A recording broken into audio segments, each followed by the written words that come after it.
Today I am going to discuss about torticollis or ray neck. What is torticollis? Torticollis is defined as a rotational deformity of the cervical spine that cause turning or tilting deformity of the head and neck. So, what is the causes of the torticollis or ray neck? Number one is congenital. Number two, infective tuberculosis of the cervical spine, acute respiratory tract infection, ECT, the traumatic sprain, dislocation and the fracture of the cervical spine, myositis or fibromyositis of sternocleidomastoid muscle, exposure to the cold causa myositis. Some other are spasmodic, painful, persistent or intermediate sternocleidomastoid muscle contraction, unilateral muscle paralysis, for example, as in polio.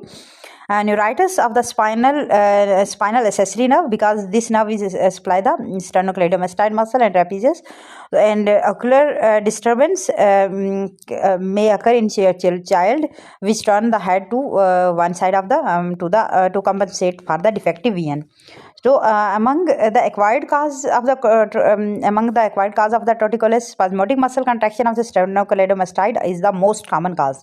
What are the clinical features? Clinical feature: head of the patient is tilted toward the affected side while the chin is pointing to the other side. So, sternocleidomastoid is prominently seen. In the latter stage, the patient may develop facial asymmetry, muscular disruption in eye. Middle part of the sternocleidomastoid is supplied by an end artery, which is a branch of superior thyroid artery that got blocked due to the trauma. So, it also occurs due to the birth trauma, the breech delivery, improper application of the forceps may cause the injury of the sternocleidomastoid muscle.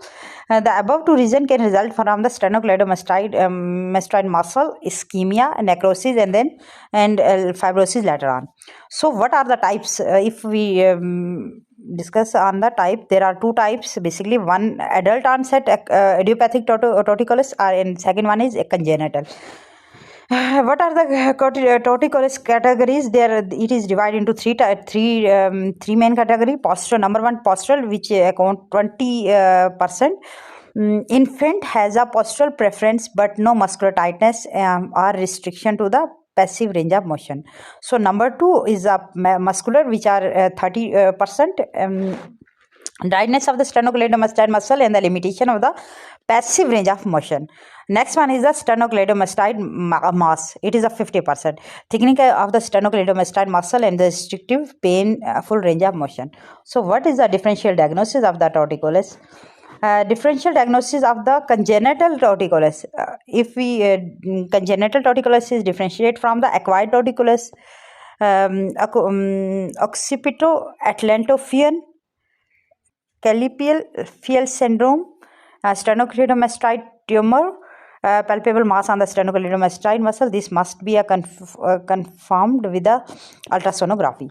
So, and then next one is sclerosis. Next one is the differential diagnosis of adult onset idiopathic torticollis. There is a Parkinson disease, post-traumatic dystonia, and the Wilson disease. These three are the differential diagnoses from in adult idiopathic torticollis. What are the features? Tumor palpable at birth during the first 2 weeks of life, common on the right side. May include the muscle diffuse, but more often it is localized near the clavicular attachment of the muscle. It attains maximum size within 1 to 2 months and usually disappear within a year.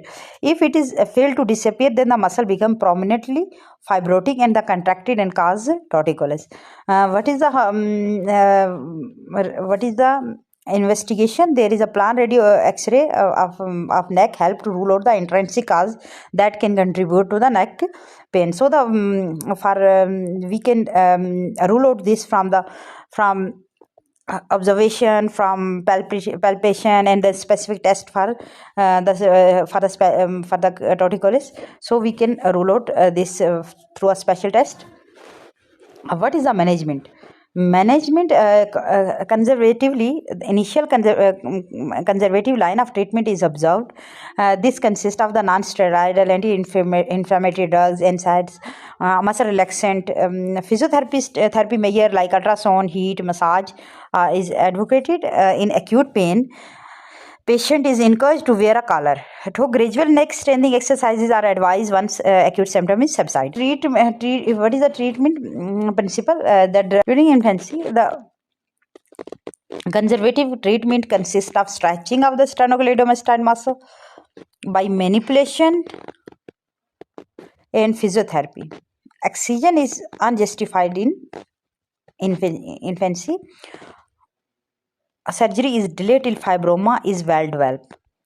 The muscle may be released at one or both end, and the muscle may be excised as a whole. If the muscle is still contracted at the age of 1 year, it should be released. If a neck is persistent for 1 year, it will not resolve spontaneously, need to be interfered operatively. Exercise program is successfully when a restriction of movement is less than 30 degree, when there is no facial asymmetry. Non-operative treatment after 1 year is rarely successful. Any permanent torticollis become worse during growth. Head is inclined forward toward the affected side and face is turned toward the opposite side. Ipsilateral shoulder is elevated and the fronto-occipital diameter is increased.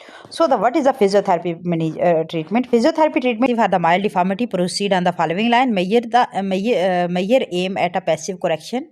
This is actually mainstay of the treatment in early case of torticollis in infancy. Step 1. Assess the extent of deformity and existing range of motion. Step 2. Relax the muscle and suitable thermotherapy and a gentle massage is carried out. Step 3. All movement of the neck are carried out passively by bring the head of child beyond the edge of table in spine position. With the assistant stabilizing the both elbow and with the pillow placed beneath the chest, all the movement of neck are carried out in a gentle, relaxed manner passively. Step 4. After the above step, a gentle, sustained passive stretch is carried out in opposite direction and affected muscle and held for some time in that direction. Step 5. After doing the above step, the passive correction is maintained by supporting the neck with appropriate pillow or support. Step 5. Use of vibration therapy and progressive muscle relaxation. Active measure. What are the active measure for the treatment of the torticollis? There is a little difficult since a child is still in its infancy and cannot be carried out. The oral command by using the bright color object which make a sound noise and the attention of the children can be drawn and its head is made to move in the arc of correction and the cumbersome but is found to be effective. Next one is that home treatment regimes. Since above mentioned method need repeated manipulation, the mother of the child is taught to carry it out at a home at a frequent interval. Other than the method is already explained, two additional measures which the mother need to be carried out are as follow.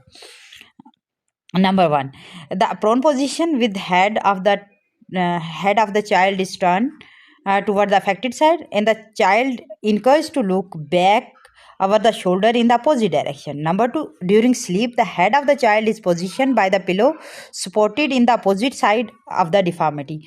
The simultaneously relax and maintain the neck in a corrected position. Surgical management is advised after the failure of the conservative treatment.